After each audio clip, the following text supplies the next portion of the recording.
Dahulu di tanah Afrika hiduplah seorang raja Nasrani yang sangat adil dan bijaksana. Bahkan, ia pernah mengirim surat kepada Nabi Muhammad SAW sebagaimana Rasul juga mengirim surat kepadanya. Raja ini bernama Asyamah bin Abjar atau yang dikenal juga dengan nama An-Najasyi. Beliau hidup di tanah Habasyah atau sekarang dikenal sebagai negara Ethiopia. Semasa kecil, Najasyi hidup di kalangan keluarga kerajaan Habasyah. Ayahnya adalah seorang raja Habasyah yang hanya memiliki satu anak yaitu Najasyi sendiri. Setelah menjadi raja, Najasyi memimpin tanah airnya dengan arif dan bijaksana. Ia menjadikan negerinya kembali tenang dan damai. Dan pada masa kepemimpinannya, Habasyah menjadi negeri yang adil dan makmur. Tidak lama setelah Raja Najasyi menduduki kursi kerajaan, Allah pun mengutus Nabi Muhammad dengan membawa agama petunjuk yaitu agama Islam. Banyak di kalangan orang-orang yang diberi petunjuk masuk ke dalam agama Islam satu demi satu. Ketika orang-orang kafir Quraisy di Makkah banyak melakukan penyiksaan terhadap orang-orang yang masuk Islam, maka baginda Nabi Muhammad SAW berkata kepada kaum muslimin, "Sesungguhnya di bumi Habasyah ada seorang raja yang di wilayahnya tidak ada seorang pun yang terzalimi. Pergilah kalian ke sana dan berlindunglah di sisinya sampai Allah menjadikan jalan keluar bagi kalian dan mengeluarkan kalian dari kesempitan ini." Kemudian, sekelompok sahabat Nabi berhijrah ke Habasyah untuk yang pertama kalinya. Mereka berjumlah 80 orang pria dan wanita. Setelah sampai di Habasyah, mereka baru merasakan kembali rasa aman dan ketentraman serta dapat menikmati manisnya ketakwaan dan ibadah tanpa ada seorang pun yang mengganggu ibadah mereka. Akan tetapi, setelah orang-orang Quraisy mengetahui kepergian orang-orang Muslim, mereka kemudian mengejar kaum Muslimin ke Habasyah untuk memulangkannya ke Makkah. Orang-orang Quraisy lantas mengutus 2 orang utusan dari kalangan mereka yang berpengalaman dan cerdas dengan membawa berbagai macam hadiah yang sangat banyak untuk diberikan kepada Raja Najasyi dan para punggawanya. Setelah sampai, mereka langsung menemui para pembesar Habasyah terlebih dahulu sebelum menghadap sang raja. Kemudian mereka berdua memberi setiap pembesar itu sejumlah hadiah seraya berkata, "Sesungguhnya ada beberapa orang bodoh dari negeri kami yang menyusup ke negeri kalian. Mereka keluar dari agama nenek moyang mereka dan memecah belah agama kaumnya. Maka apabila kami menghadap raja untuk mengadukan tentang perkara mereka, pengaruhilah sang raja agar mau menyerahkan mereka kepada kami tanpa menanyakan tentang agama mereka. Sesungguhnya, kami adalah para pembesar mereka dan lebih tahu tentang keadaan mereka dan tentang apa yang mereka yakini saat ini." Ketika menghadap Raja Najasyi, sang raja lantas menyambut mereka dengan sebaik-baik sambutan. Kemudian mereka menyerahkan kepada sang raja berbagai macam hadiah yang dibawa dari Makkah seraya menyampaikan salam penghormatan dari para pembesar Makkah.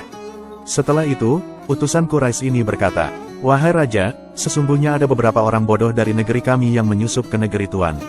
Mereka telah meninggalkan agama kami akan tetapi tidak masuk ke agama Tuan. Mereka datang dengan agama baru yang kami tidak mengetahuinya secara persis dan begitu juga Tuan. Kami diutus para pembesar kaum kami untuk menemui Tuan, agar Tuan berkenan mengembalikan orang-orang ini kepada kami. Karena mereka lebih tahu dengan apa yang mereka lakukan dan apa yang mereka yakini dari agama baru tersebut." Namun hebatnya, Raja Najasyi benar-benar tidak terpengaruh omongan utusan Quraisy ini. Raja Najasyi berkata, "Tidak, aku tidak akan menyerahkan mereka sampai aku mendengar apa yang mereka katakan dan tahu apa yang mereka yakini. Jika memang benar mereka dalam kejahatan, maka aku akan menyerahkan mereka kepada kaumnya.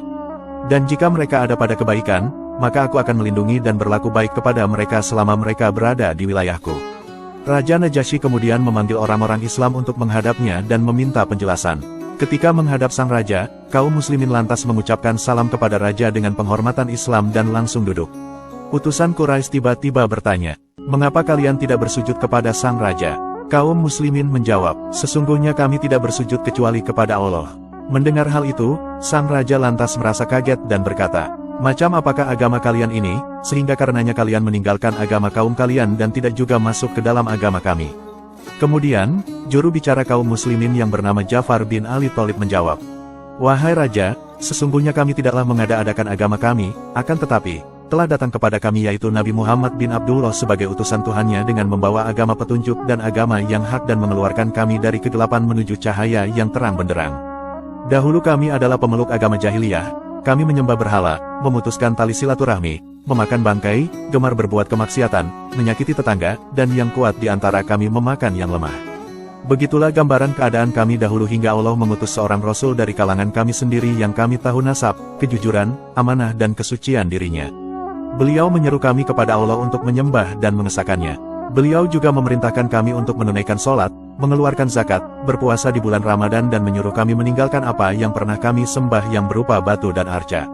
Sebagaimana beliau juga memerintahkan kami untuk berkata jujur, melaksanakan amanah, menyambung silaturahmi, berbuat baik kepada tetangga, menahan diri dari apa-apa yang diharamkan dan menghindari pertumpahan darah. Beliau juga melarang kami berbuat kemaksiatan, berkata dusta, dan memakan harta anak yatim. Lalu kami membenarkannya, mengimani risalahnya dan mengikuti apa yang dibawanya. Kemudian kami menyembah Allah yang Maha Esa, yang tiada sekutu baginya, kami mengharamkan apa yang Dia haramkan atas kami dan kami halalkan apa yang Dia halalkan bagi kami. Akan tetapi, setelah itu kaum Quraisy memusuhi kami dan menyiksa kami agar kami kembali kepada agama mereka dan kembali menyembah berhala-berhala setelah kami menyembah Allah yang Maha Esa. Setelah mereka menekan kami, berbuat semena-mena terhadap kami, mempersempit gerak kami dan menghalangi diri kami dari agama kami, maka kami pun pergi ke negeri Tuan dan tinggal di sini. Kami memilih Tuan daripada yang lain dengan harapan agar kami tidak dizalimi di sisi Tuan. Setelah itu, Raja Najasyi meminta Ja'far untuk membacakan salah satu firman Allah yang dibawa Nabi Muhammad, kemudian Ja'far membacakan isi Quran Surat Maryam ayat 16-24. Setelah mendengar isi kandungan Al-Quran yang sangat indah itu, Raja Najasyi tiba-tiba menangis hingga membuat jenggotnya basah oleh air mata. Tidak hanya itu, para pendeta yang ada di majelis tersebut semuanya juga menangis hingga lembaran-lembaran yang mereka bawa basah oleh air mata.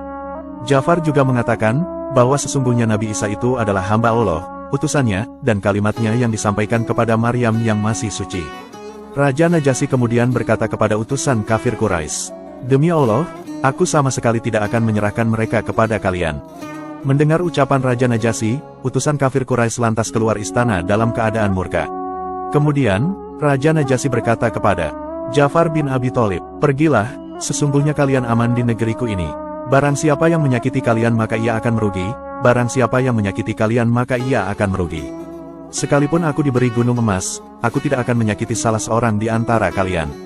Raja Najasyi juga menolak semua hadiah dan sogokan dari utusan kafir Quraisy itu. Sang raja lantas bersaksi bahwa tiada Tuhan selain Allah, dan Nabi Muhammad adalah utusannya.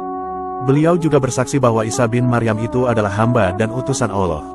Kabar tentang Raja Habasyah ini lantas sampai juga kepada Nabi Muhammad SAW.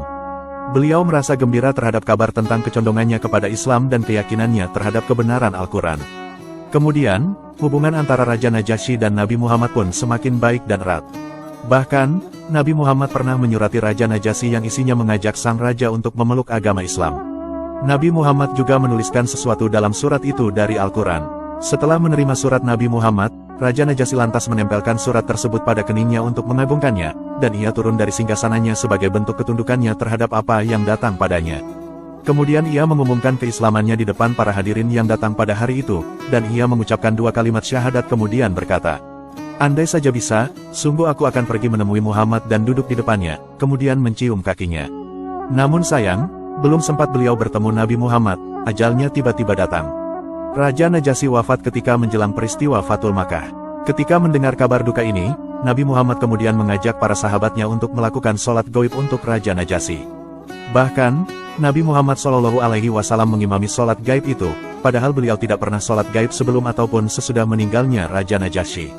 Subhanallah, semoga kita semua bisa meniru akhlak mulia dan keimanan Raja Najasyi yang luar biasa ini, amin.